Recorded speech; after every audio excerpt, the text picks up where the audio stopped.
The world responds to feelings, the world responds to emotions. So the next time you move out, probably you're around people and stuff like that, cultivate, ask yourself, how did I make that person feel? Because if you made them feel a certain way, that feeling is going to come back to you. Remember, whatever we put out gets back to us, whether we know it, whether we don't know it. So in whatever we're doing, even if you're joking, even if you're doing whatever you're doing, ask yourself, how did I make this person feel? If you feel you're going to give them the right energy, you're going to give them the right feeling, stay away from them. That's why when someone probably tells you like, leave please, I don't want to talk to you, go. Like the God in them tells you to leave. Like, respect their boundaries, respect that thing, respect that, okay, they are tired, they want to recharge, because their energies that they are going to give you are not probably what you would say good. You get what I'm saying? Because the world doesn't respond to what people say. The world doesn't respond to how what you say, what you speak, and the world responds to how you made people feel. You get what I'm saying? It's the emotions that you evoked. It's whatever that you put across that the world is going to pick on. The world picks on energy. Remember, God is energy. God, whatever, it's something that you can't see, and God is energy, and we are all God. You get what I'm saying? So God, other gods don't respond to what you say. That's why they will tell you God doesn't look at what you're doing, doesn't look at who you are, doesn't look at all these things. God looks at the person in you. God looks at the heart. That's why they tell you God looks at the heart. That's why they'll tell you God doesn't check where you're born from, where all that. God looks at the heart, and that's what the world does also. The world doesn't react to what you say. The world reacts to the energy that you're putting off. It's the feelings. So every time probably you're going to go around or talking to people, it's not that you're going to be cautious. You'll be like, okay, how did I make you feel? You're going to be like, you also detach from that.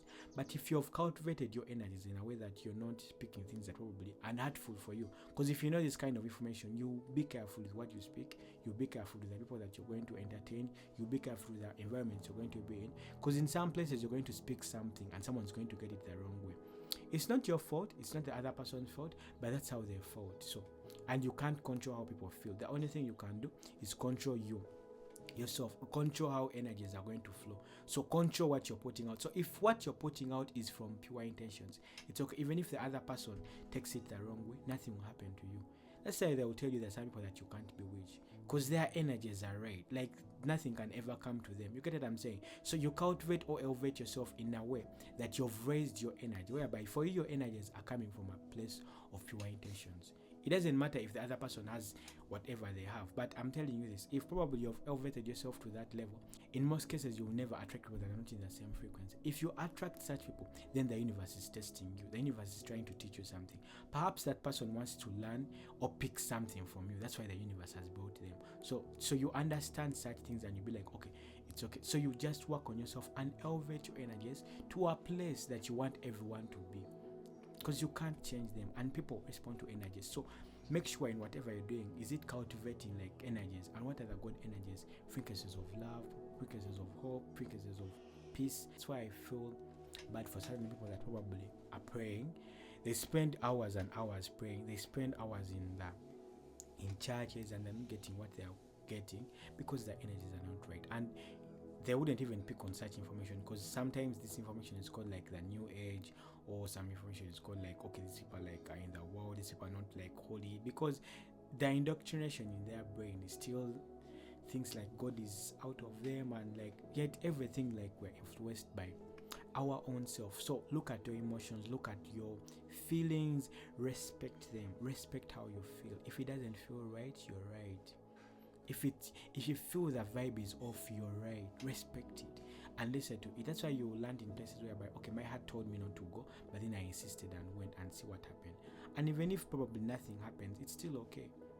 You get what I'm saying? Perhaps you had to get out that kind of fear. Every time you want to do something or say something that you feel is probably coming from the heart, ask yourself, is it coming from a place of fear or it's coming from a place of love? Because if it's coming from a place of love, then that's God speaking.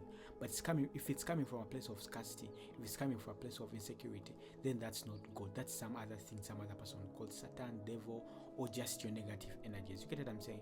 But just know that whatever you choose, that's you who has chosen. So you have to cultivate, okay, what have I learned? If it has not worked for you, what have you learned from it? That's the only thing.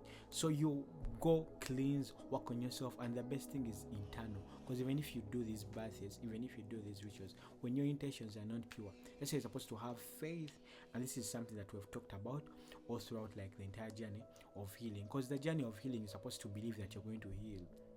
First, you understand that okay, you're not okay. Then you understand, okay, how am I going to heal? Then you get on the journey slowly. You give it one day at a time. You be easy on yourself. You forgive yourself.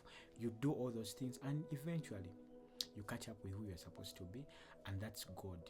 So in whatever you're doing, whatever, if you're praying or whatever you're doing, just know that whatever you're supposed to do, just see that you're giving off the right energy. You're giving off the positive energy. So don't speak. Probably if you're angry at someone, go out there, put out your energy, then come back and speak to them. If it's kids, make sure they don't see you angry. Go out there, put out the anger, come back when you're refreshed, so that they don't pick on that energy. It's subconscious, because they'll pick on it whether you know it, whether they don't know it. So you go heal, then you come back and talk to them. Probably they have done something that you think is very bad.